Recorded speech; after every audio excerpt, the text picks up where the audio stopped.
Greetings from specifically Mindelo, San Vicente, Cape Verde. From what I have heard, every island is completely different. So as I take you around Mindelo, just know that in no way does this represent any other place or island on Cape Verde. I've been here for about 10 days, and in those 10 days, the first 3 days that I was here, a friend came and stayed 10 days, and we stayed in 3 different places for the first 3 nights because the first place we showed up to that I had booked months, the guy wasn't doing what he said he was supposed to do. The place didn't look like it was supposed to be, and I didn't feel like I was going to have a very good experience, especially once my friend left. So I woke up the next morning like, I got to get out of here. Found another place, only rented it for 1 night because we weren't sure if that was standard to like have things greatly misrepresented. Showed up there, it was wonderful and lovely, and the guy was actually kind of upset that we had such a weird first experience. But I didn't want to start no mess, so I did not share with him the guy's name.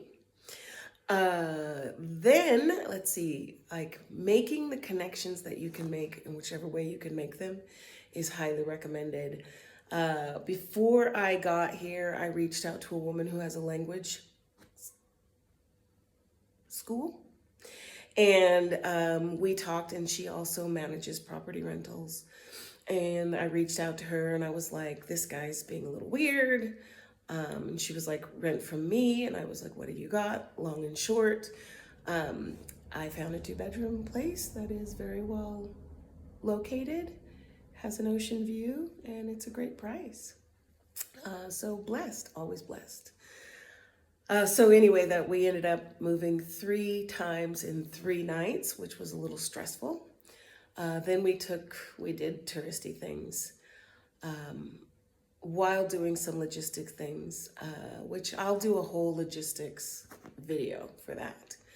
But after getting kind of settled in, I got what's called turista, which is basically gastro. I wasn't sure if one of the water bottles that I opened was correctly sealed, and I didn't check it. Also, I ordered a hamburger, which is crazy because I don't really eat beef, but I just mark it up as all the things that happened must have meant to be happened because it was all stuff that I don't regularly do. So I ended up sick for about 3 days, and then a cold for about another 4 days. And so that's why it's taken me almost 20 days to check in and tell everybody what's going on in San Vicente. I love this place. First of all, my family's from Cape Verde, and I didn't make it out of the airport before the guy was like, you're Cape Verdean. And I was like, I'm American? And he was like, your picture says you're Cape Verdean. I was like, yes, my family is from Cape Verde. And my face, my body type, has been an interesting experience because while most tourists will get approached for different reasons, and some of it's just to say, hey, I don't get approached because they're like, she's from here. And a lot of people look at me and go straight into Creole, and I don't speak Creole and I don't speak Portuguese yet, but I'm learning. My French has helped me. The fact that I understand Spanish helps. It helps, but it may be hindering me in learning Portuguese as quickly as I want to learn it. Let's see. I really need questions for you guys to ask me, and then I can answer them. But I love everywhere we go, the people are brown. If you need a racial respite, Cape Verde is definitely the place for you. I love that it's only a 3-hour time difference from New York. So all of the group meetings that people have that are at different times of the day are much better than Australia. I love the beach. It's the windy season, but it's late. Like normally the windy season is finished. but it's still very windy, and I love the wind, except when you're on the beach and it turns into a sandblast. So that's really, I love that there are brown people everywhere.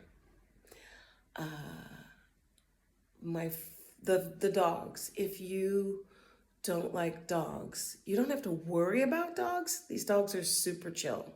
But if you have an unreasonable fear of dogs, you're going to have an issue here because in Mindelo, again, all the islands are different. But these dogs are extremely zen. When we went to the beach, actually, we didn't. The first day, we had a dog follow us and then sit in a protective stance while we were sitting at the beach. I have pictures of that. I'm gonna upload all my pictures to my Instagram so that people can go and see them. But the dogs here are very chill until nighttime. And then at night, they all bark like crazy. And I just happen to be blessed to be in a place where the barking is off into the distance. The first night, the barking was loud and crazy. The second night, the barking was okay. And now I'm in a place where I hear them bark, but they're barking off into the distance, which is fabulous. What else? Let's see, I'm about a 5-minute walk from the very popular beach. The cost of living here it's a mix because it's mainly based on the euro. So if you're making your money in the euros, it's fairly cheap. If you're making your money in dollars and the dollar keeps going down, it could become an issue if you are living on a budget like me. And my budget is generally around $1,000 a month. And my rent is eating up about a little more than half of that, which is a lot, but it's 2-bedroom and it will allow me to offer soft landings for women in the community. So I think I have a great deal, but it's still a challenge. What else can I tell you guys about so far? I love the weather. Mindelo is a bigger city than I expected it to be, which is good because I lived on a tiny island where there was no privacy. And here I think it's bigger than that, so there may be some privacy. Right now I have all the privacy in the world because I don't know nobody. Another thing that I do is, because I don't know the language, I avoid meeting and hanging out with Anglophone people who speak English, because that will not help me learn the language. So I've been throwing out feelers for people who want to do an exchange, and I think I have my first exchange tomorrow. Yeah, I will be doing a video very soon on, again, moving abroad, living on very little money, and ways to make things happen without cash. So stay tuned for that. If you're interested in Cape Verde, if you're interested in budget moving, budget travel, budget exodusing, budget leaving of the United States and how to do it, go ahead and subscribe, and also set the bell, because I don't know when they're going to be. They will not be consistent. I think there's going to be a lot in the next couple of days because I have a lot to catch up on for the last 10 days. My next video will be on logistics, cell phone, water, apartments, getting around, like taxis, all of that information.